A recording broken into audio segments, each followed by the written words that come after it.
birthday to Lou. And so I'll be talking about combinatorial view on Quandles, and here's a brief summary of what I plan to talk about. So I'll have a motivation for talking about Quandles, and that'll be knots, and then I will talk about Quandles via profiles, which I will explain later.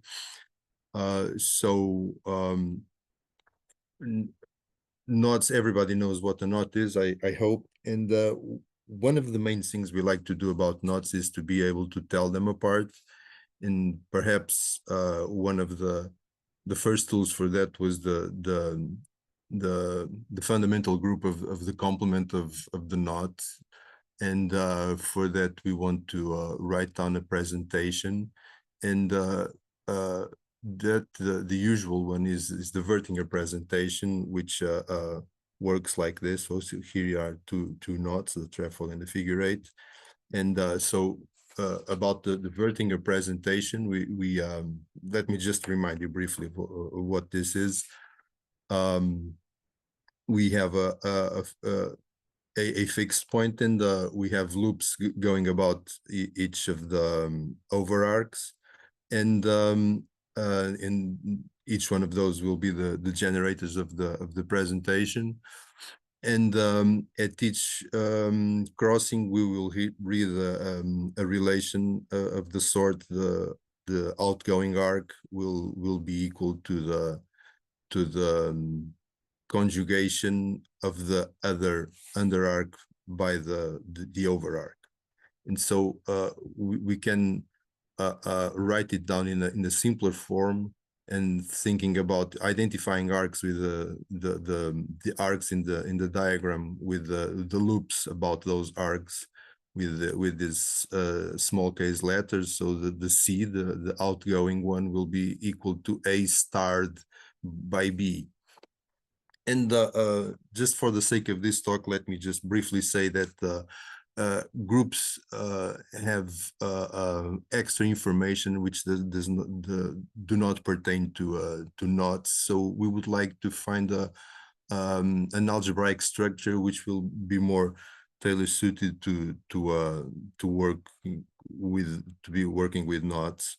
And so the game we try to play here is what should the axioms of such an algebraic structure be if I want to look at the knot diagram and read off generators from arcs and relations from the crossings of the sort I just said, C equals A starred by B, in such a way that they wouldn't fill the presentation wouldn't fill the Reidemeister moves. That is to say that if I compute one fundamental something, what that algebraic structure should be named, before and after I take a finite number of Reidemeister moves, I should get isomorphic structures, right? So let's move on and see what we want. So here are the three Reidemeister moves. I recall that the Reidemeister moves are local moves. So if I think of this arc here being A at the lower end, it will be A again, and the same thing on the right hand side of the move. So here I don't have relations. Remember, I read relations at crossings. I don't have crossings here, so I don't read relations. I just have the generator A. And here, the generator A has to be, again, the generator A that I read down here. So I have A star A equals A. For the second Reidemeister move, on the left-hand side, we have the A and B generators. On the right-hand side, I have two crossings, and again, this X down here should be A, but just for the heck of it, let's think of it as I don't know what this is, but I know that I have to read the relationship here, right? And another one here. The first one, the top one, will be A star B, and that's okay. If I have an algebraic structure and I have an A and a B, I should have an A star B. But now here, what I have to have is that X I'm sorry, the A star B, which is the outgoing under arc, should be equal to X star A. But I know that X should be A, so this tells me that this sort of equations where B and A are given, this sort of equations here have a unique solution. Okay, and moving on to the third, to the third Reidemeister move. Let's just see what happens here. So we have A, B, and C here on the left-hand side of the transformation. And the C goes down to C on the leftmost point, and the A stars, I'm sorry, the B here is starred by C, and I get the B star C. And when I look to the right hand side, I see the same sort of thing. The C goes all the way down to C here, and the B is started by the C and goes all the way down here. But now for the rightmost points on both sides on each side of the third Reidemeister move, we have a different thing. So let's see what happens here. On the left-hand side, we have A star B, so which is this middle guy here, and then the A star B started by C, producing the A star B star C down here. Whereas here, what we have is the B we get here the B star C, and here is the A star C, and both are starred here. So I get A star C star B star C, but these two guys have to be the same, and so this is my third axiom. And so the algebraic structure I'm looking for is what we call a quandle, and its axioms are idempotency for any A star A equals A, right invertibility. For any A and B, the equation X star B equals A has a unique solution, and self-distributivity. A star B star C equals A star C star B star C. So this was this goes back to 1982. It was the PhD thesis of Joyce, and also the work of Matviv, independently of each other. And here are some examples of quandles. The so-called conjugation quandle of group. It comes about in the following way. You think of any group with an underlying set I'm calling G here, and with a multiplication denoted by dot. And from it, I extract the quandle G star, where the A star B equals the B times A times B inverse. So the operation is the conjugation. I basically forget the multiplication in the group, and I keep the conjugation, and I get the quandle, the so-called conjugation quandle of the group. Then we have the fundamental quandle of a knot, which is basically the leitmotif of what I'm talking about here tonight. And so let's see how we compute the fundamental quandle of the trefoil here. So we have arcs A, B, and C. And here what I read is A star B. Then here I read C, A star B equals B, A star C equals B, I'm sorry. Here what we read is the C starred by the B equals the A. And finally down here we read B star A starred by A equals C, right? And I write it down here. So generators A, B, and C. From the first one I read A starred by C equals B, C starred by B equals A, and B starred by A equals C. And doing a Titsa move, right? I get rid of the C generator by using this relation here, which claims that the C should be equal to B star A. So I go at any occurrence of the C here in the relations, and I replace it for by B star A, right? Oops. So now I get this nicer presentation with two generators and these relations, right? A star B star A equals B, and B star B equals A. Then moving on to other examples, we have and so let me just remind you, this is an invariant of the knot. because if I think of any other diagram of the trefoil and I play the same game, I basically end up with an isomorphic Quandle to this one I just found the presentation of. So more examples, the dihedral Quandles. The underlying set is the integers mod n, given some integer, positive integer n, and the star operation is this one here, a star b equals 2b minus a mod n. We have the Alexander Quandles. It's another big family of Quandles, and the dihedral Quandles are part of them. And so for the Alexander Quandles, given an abelian group and an automorphism of that abelian structure, we think of the A star B operation as TA plus 1 minus TB, where 1 is the identity here. And usually what people call Alexander Quandles is when the abelian group is the Laurent polynomials on integer coefficients, and the t is the variable. What else? So so I'm still trying to motivate the Quandle. So although being an invariant, there is, so going back to the fundamental Quandle of a knot, although being an invariant, there's no universal algorithm to tell apart two Quandle presentations, right? So we resort to counting colorings. That is, we count homomorphisms from fundamental Quandles to a given fixed target Quandle. Okay, and so let me just give you an example of such a thing. So here's my favorite Quandle, the dihedral Quandle of order 3, whose multiplication table is this one that you see here. So along the diagonal, we have 1, 2, 3 because of idempotency.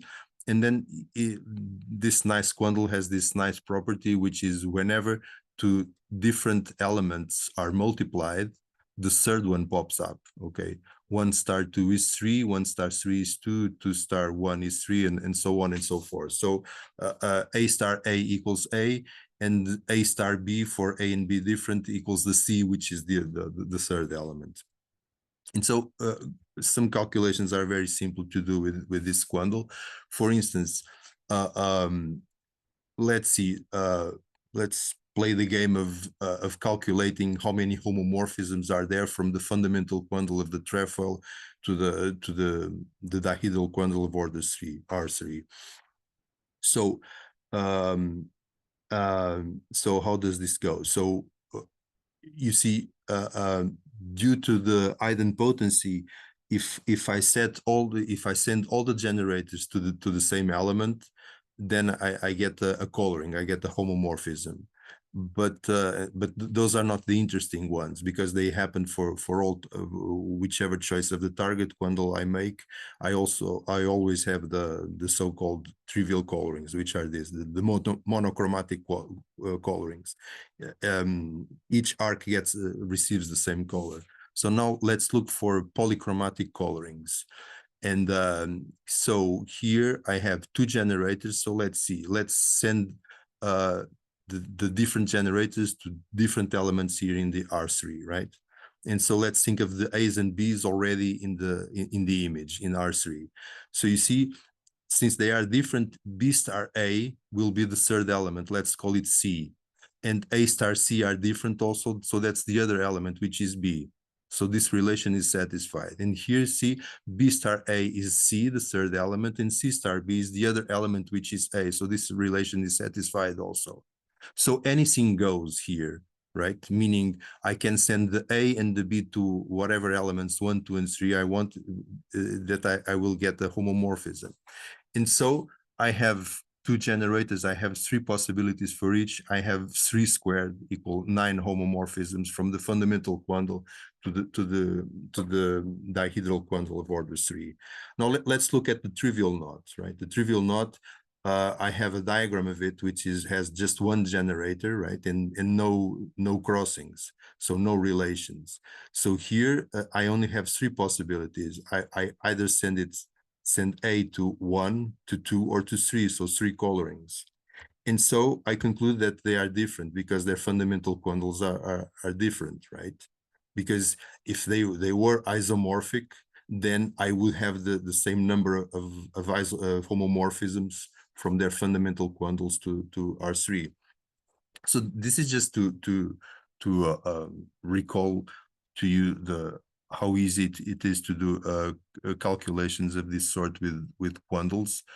And so, as I was saying, and ditto for knotted surface also. And let me give you here some references. So these were papers I wrote some time ago, where we had some fun finding out whether we could tell apart knots from the in the first reference, knots from the Rolson's table. So we distinguished 98% of the knots up to 10 crossings using 10 target quandles. So the idea was I have a list of 10 quandles, and I use the first quandle to try to tell apart, for instance, like I just did the trefoil knot from the trivial knot. If it works, fine. I say I told them apart. If not, I move on to the next target quandle. Right. So we did that, and with this procedure, we were able to tell apart 98% of the pairs from the Rolson table. Again, with just 10 target quandles. The same sort of game we played with the second reference, but now this time with knotted surfaces. Moving on, so the fact that this is so efficient at telling knots apart begs the questions of how can we make calculations more efficient, and what sort of quandles should I use if I want to tell apart this sort of knots, and this leads us to quandle structure, right? And that's what we did writing this paper. And so the idea in the background was already expressed in Joyce back in 1982, and also in Briscorn in his paper in the Braids proceeding from 1988. And the idea, excuse me, is the following. Quandle axiom number 2, the right invertibility, excuse me, yields that right multiplication is a permutation of the underlying set. And here we're talking about finite underlying sets.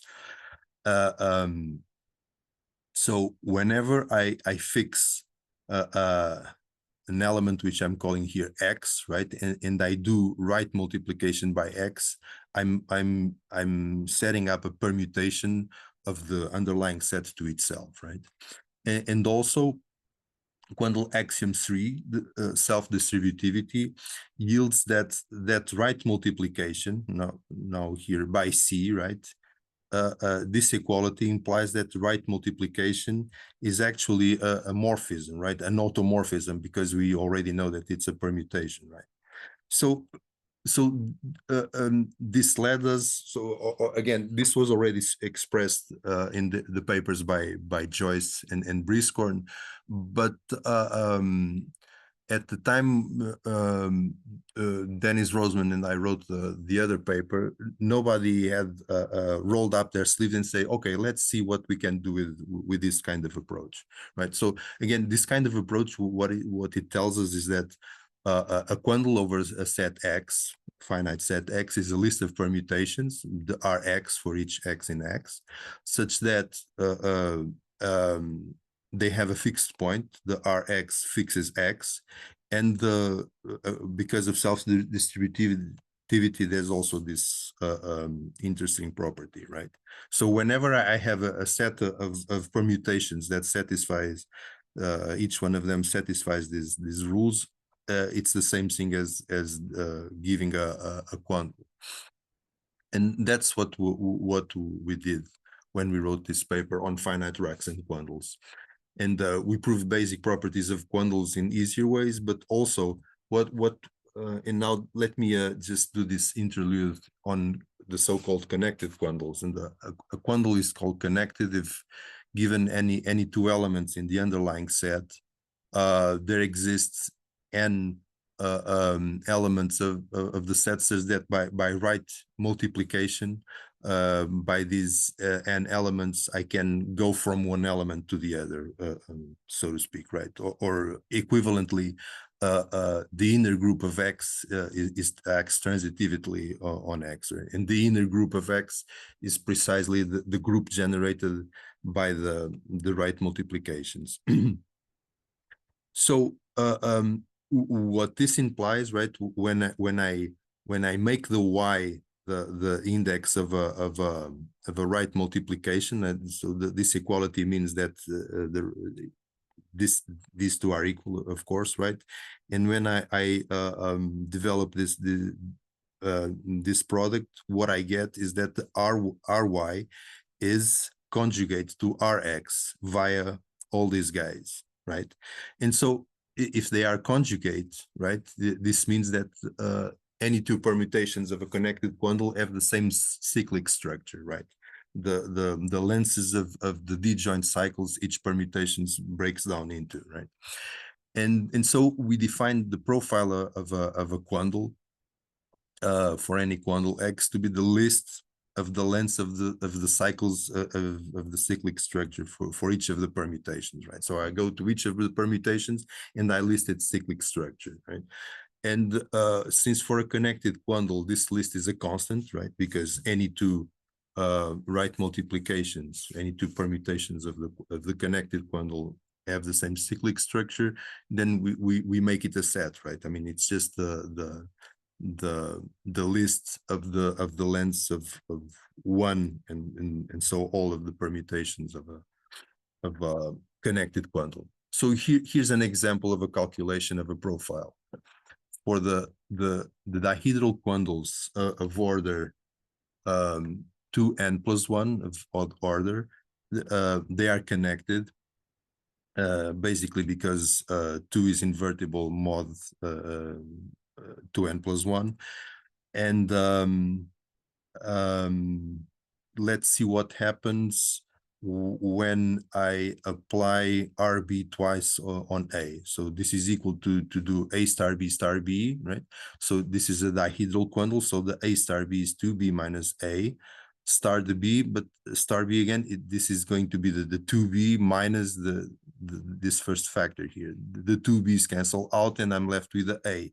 So this means that for each Rx from the dihedral quandle of odd order, it has one and only fixed point, and otherwise it has cycles of length 2, right? So the profile looks like this.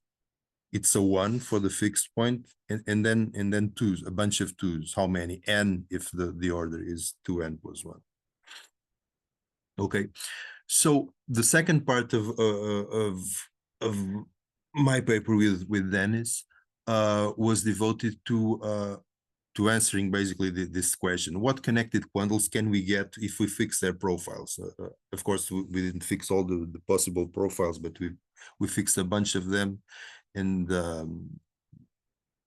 above all for racks, but I'm not going to talk about. So the interesting feature was the when fixing for a quandle of order and fixing a profile that looks like this, right? I have a fixed point, and then I have a long cycle which has to be of length n minus 1 for the order to be n, right? And later known as quandles of cyclic type, right? And so what we found out was that these are the quandles we get, right? For order 3, it's the dihedral quandle of order 3. For order 4 is this guy here, which is an Alexander quandle. For order 5, we have two guys, and for order 6, no solutions. For order 7, two guys. For order 8, two guys. Okay, so then and without loss of general, that just that thingy down there, just to simplify the calculations. And then Kamada and his collaborators later described this sort of quandles up to order 12, and Vendramin then proved that these quandles are Alexander quandles and whose order is a prime power. And so that's why I didn't get any examples for the order 6, because it's not the prime power. So oh, and by the way, Vendramin, he used group theoretical methods, which then I should refer you also to this nice paper by Andruskiewicz and Grania that came out in Advances in Mathematics back in 2003, which is called From Racks to Pointed Hopf Algebras. And I take the opportunity to say that basically there are these two currents of looking at Quandles, the one that I like, which is the combinatorial one, and one that other people like, which is more based on group theoretical methods. Of course, I believe that the two approaches are important and should help each other to come up with more results about Quandles. So for more examples of Quandles, given their profiles, I considered let's add more fixed points. Instead of having just one fixed point and then a long non-trivial cycle, let's have a bunch of fixed points and just one long non-trivial cycle. So the profile, I'm fixing the profile to be like this, right? I have F fixed points and then I have a long cycle of length n minus f for order n. And the question again is, what sort of Quandles do I get when I fix this profile? And an example of such a beast is the following Quandle, the so-called Q62, whose multiplication is this one here. So we have two fixed points, right? So we look at one. So the columns are the permutations, right? The right translations. The 1 goes to 1. So 1 sends 1 to 1, 2 to 6, 6 to 4, 4 to 5, 5 to 2, 2 to 6, and blah, blah, blah, going over again. So 1, right multiplication by 1 fixes 1 and fixes 3. So we have two fixed points, and then we have a long cycle of length 4, right? And this is the geometric materialization of the so-called octahedron Quandle, which is this Quandle I'm talking about. And so this is how this works.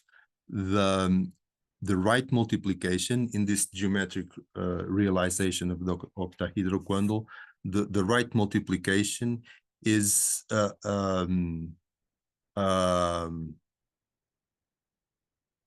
rotation about an axis that goes along the said vertex and its opposite, right? So if I'm multiplying by, I'm right multiplying by 1, I fix this axis that goes through 1 and its opposite vertex 3, and I rotate by 90 degrees, right? So 5 goes to 2, 2 goes to 6, 6 goes to 4, 4 goes to 5. 1 goes to 1 and 3 goes to 1, and so on and so forth. So this is geometric realization of this Quandle. So at this time, so to cut a long story short, this guy was my master's student, and we work into this, and we came up with this paper where we proved that for if the order is larger than twice the number of fixed points, then the Quandle is connected, and there is only one such Quandle. And this is the very interesting part of it. So there is only one such Quandle, which is precisely the octahedral Quandle. And if n is less than or equal to 2f, the Quandle is not connected, and there's lots of them. Then another interesting thing here, which is again a leitmotif for this topic, is Hayashi's conjecture. So Chuichiro Hayashi wrote this paper back in 2012, where he set forth the following conjecture. For a connected Quandle, then the profile is just one list of lengths, and the length of the cycles of any cycle divides the length of the longest cycle. That's what he conjectures. And so so far we have Kajiwara and Nakayama that prove that this is true for Alexander Quandles, and they use group theoretical methods. Basically, this is an exercise in abelian groups and P groups and so on and so forth. So in order to introduce the following things, I need to define this guy here, the heterogeneous quandle. So a heterogeneous quandle is one whose cyclic structure of any permutation does not have repeats, right? So any given permutation, when you split into its disjoint cycles, no two of those cycles have the same length, right? And then we have the theorem that says that heterogeneous quandles are Latin, meaning left multiplications are also permutations. Okay, so for a Latin quandle, it's how shall I put it? I mean, when I look at the multiplication table, it's a square, and it's a Latin square, right? So this would be another way of looking at it, right? Again, finite quandles, right? And so this was a result that came out in the Journal of Combinatorial Designs, along with Lages and Wojciechowski. And another interesting theorem states that if one left multiplication is a permutation, then the quandle is Latin, right? And this was a result of mine and Singh, which is on the archive and it's been submitted. But this completely changes the dynamics of searching for a Latin quandle, right? Because if you look it up in GAP, when they look for Latin quandles, they prove, they check whether each and every left multiplication is a permutation, right? And this states that you just have to prove it for one. Okay. In the quest for proving the Hayashi's conjecture, again, if any given length divides the longest length, we asked ourselves about, let's think of a family of quandles whose profile immediately implies that they'd satisfy Hayashi's conjecture, right? And so we set out to study quandles whose profile is such that given two lengths, the shorter one divides the longer one, right? For any permutation, okay, and that they are heterogeneous quandles. So in particular, they are Latin, and I didn't say that, but I'll say again, if it's Latin, they have to be connected. But here we also require that given two lengths, the shorter one divides the longer one. So necessarily it has to be a Hayashi quandle, a quandle which satisfies the Hayashi conjecture. And what we proved is that it's the profile is very rigid, right? Once you fix the length of the first non-trivial cycle, and you decide which the number of cycles you want, see here, then the profile has to look like this. So you have the one fixed point, it's a heterogeneous quandle, so there's just one fixed point. Then the first non-trivial length is let's call it L. Then the second one will be L times L plus 1, and then L times L plus 1 squared, blah blah blah blah blah, L times L plus 1 to the C minus 2, where C is the number of cycles. Okay, so this is very rigid. And this is a paper that has been submitted. And again, so this raises the question, how does the profile affect quandle, right? So given, if we fix the profiles, what kind of quandles can we get? Moving on, so one other thing that we were able to prove was that Hayashi's conjecture is true for up to 5 cycles. Okay, so of course, this is not much because we can have as many cycles as we want, but this was just the first attempt to see where could we get if we try to do it combinatorially, right, and look at and try to see the restrictions that come up when we try to put more cycles into the Quandles and so on and so forth. So we were able to prove it for at most 5 cycles. So the question is still out there: can we prove it for more cycles, or shall we get at some point that where the conjecture will turn out not to be true? Well, for someone to find it out. Okay. Finally, I would like to address this this issue here, which is a contribution to number theory.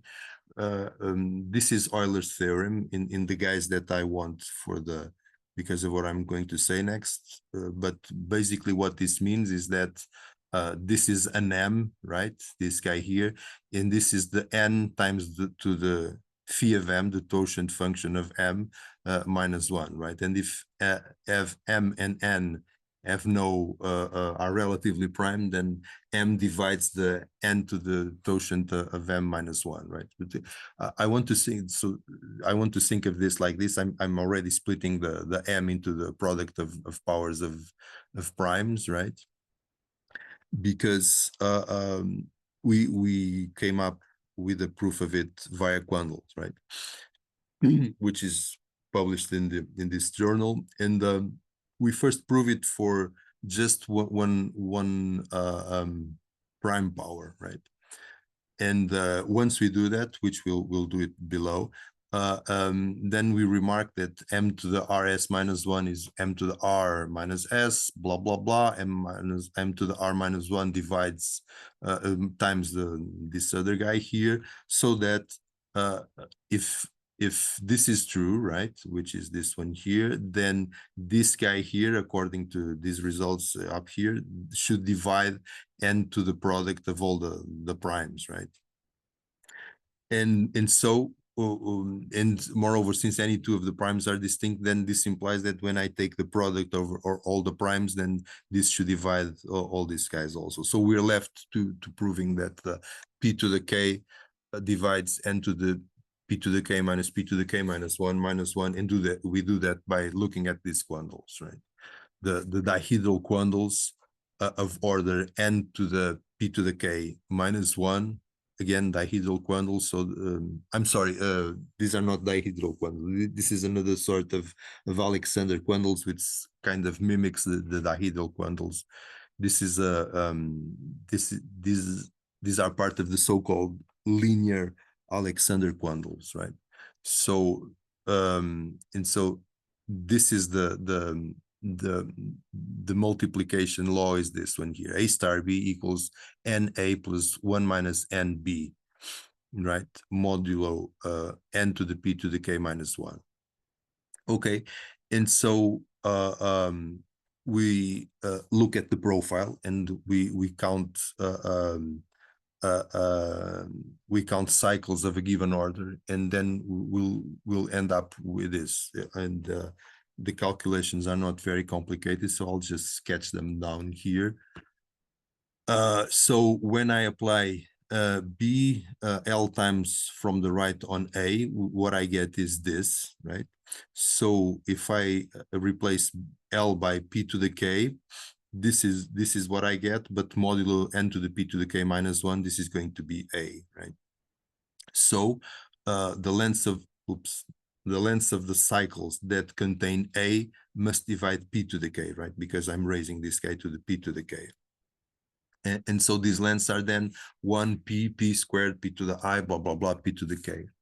And we need to count the A's that satisfy these equations, right, for the different I's.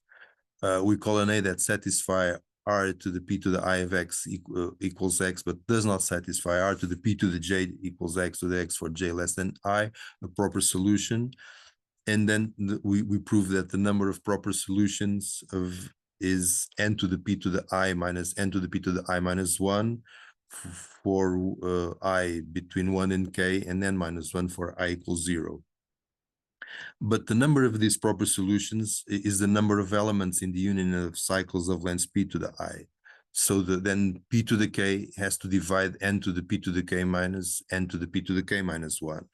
Further, because n to the p to the k minus n to the p to the k minus 1, the n to the p to the k minus 1 factors out.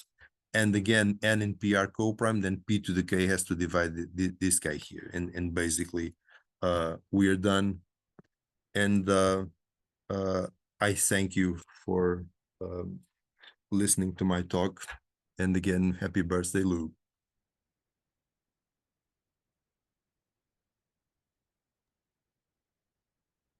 That was terrific. Who has questions?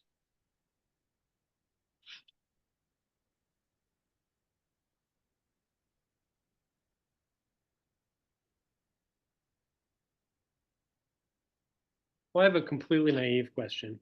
Okay. If you have some Quandle in mind and you want to know maybe that it doesn't arise as a just by conjugation on a group, right? By turning a group into a Quandle by taking conjugation.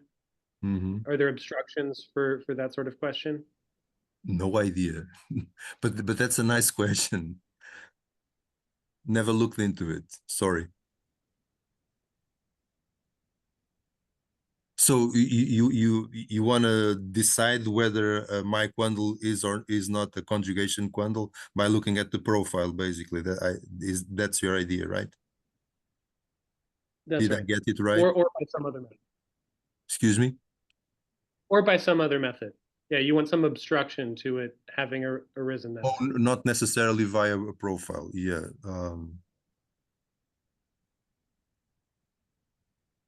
Yeah, anyway, no idea, but interesting question though.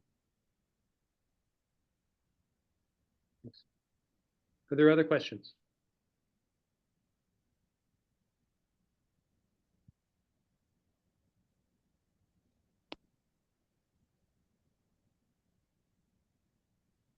If not, let's thank our speaker again.